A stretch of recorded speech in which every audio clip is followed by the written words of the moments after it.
Operation Bolero was the World War II code name given to the United States military troop buildup in the United Kingdom in preparation for D-Day. The movement of US Army personnel and cargo between the various ports and destinations in the interior was largely the task of the railway companies, and specifically in the south of England, Southern Railways, who also owned Southampton docks. From the 1st of September 1939, they were under wartime controls. Because of the emergency, all freight cars or goods wagons were pooled, traffic was regulated on priority basis, and passenger movements were curtailed. When American troops first began to debark, the British railways were experiencing three serious problems. First, the critical shortage of manpower arising from the diversion of railway employees to wartime assignments. Two, a sharp reduction in railway equipment because of overseas requirements. And three, a limited capacity to move tanks, other armoured vehicles and bulky items, attributable in part to small cars and in part to clearance restrictions such as those imposed by tunnels. Since short hauls were the rule, the US Army made no effort to set up the customary staging system for troops debarking in the British Isles.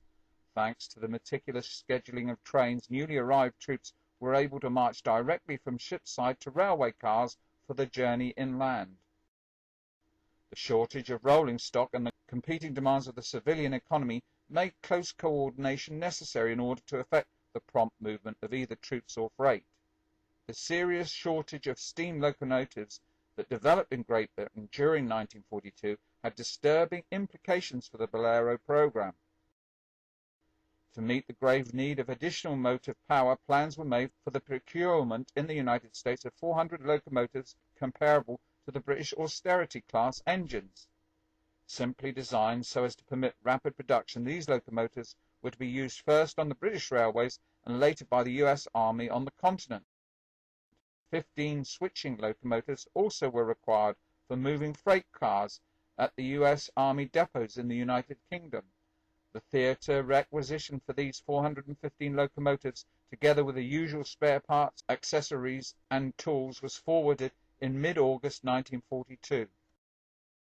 Early in 1943, General Lee put pressure on Washington to speed up the delivery of American-built locomotives to the United Kingdom. The need was urgent. So far, excellent weather had forestalled serious difficulty on the British railways, but between 1,000 and 1,500 trains had been cancelled per week. By the 28th of May 1943, a total of 184 US Army 280 locomotives had been received, of which about 100 already were being operated in the British main lines. A definite understanding with the British concerning the employment of the Bolero locomotives was not obtained until mid-May 1943. Though regarded as US Army property, this equipment was to be placed in a joint stockpile under American and British control.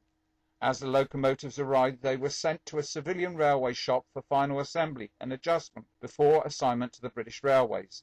The British Railway Executive Committee had general supervision of the Bolero locomotives, but thereafter Chief of Transportation kept detailed records of their utilisation, operating condition and location, so as to be able to recall them at short notice if they should be needed for military purposes. As D-Day approached, General Ross increased his pressure on the British for proper maintenance of the Bolero locomotives, but because of the critical labour shortage, his efforts were not very productive. Beginning early in 1944, the Americans' 280 locomotives were progressively recalled by the US Army to be prepared for service on the continent. The return was on such short notice that the British had no time for overhauling and reconditioning, which had to be accomplished by the Americans. The 280s were a great aid to the British railways in handling wartime traffic and represented the major American contribution to the relief of the overburdened transportation facilities of the United Kingdom. Other equipment was also loaned to the British Railways, including 50 060 type steam locomotives for use in the coal mine and at British ports, 700 flat cars for moving oversized loads, 500 tank cars for carrying petroleum products, and 42 refrigerator cars for transporting US Army perishable supplies. The British Isles formed a useful training centre for American railway troops. most of whom were without first-hand knowledge of European railway systems. The Theatre Chief of Transportation therefore assigned various military railway units to US Army depots and to British railway installations so that the men could obtain the technical training and practical experience required for military railway operations on the continent. The United Kingdom also served as a convenient base for which to assemble and store railway rolling stock for ultimate use in France. Some of this equipment came from British sources, but most of it arrived from the United States in knockdown form. The assembly and storage of railway cars developed into a major enterprise following the cross-channel assault.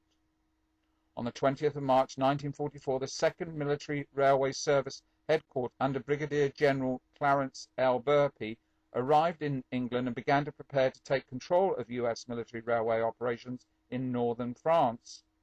By D-Day, detailed plans had been worked out for the transfer of US rail personnel and equipment to the continent and for the operations to be undertaken thereafter.